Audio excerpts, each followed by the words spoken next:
ముందే చూడాల్సిన పరిస్థితి తీసుకొస్తారు. ఎవ్రీథింగ్ జరుగుతుంది కదా సార్.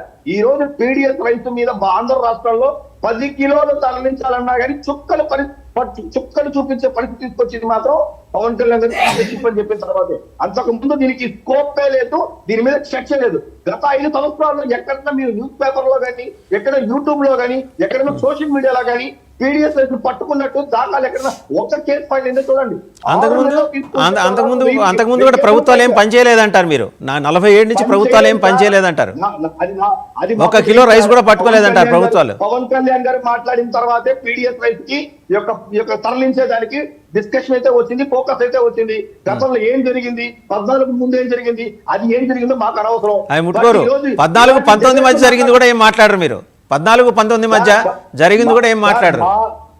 మా అధినేతకి పవర్ వచ్చినప్పుడు, మా అధినేత డిప్యూటీ సీఎం అయినప్పుడు, తర్వాత పోర్టుకి వెళ్ళినప్పుడు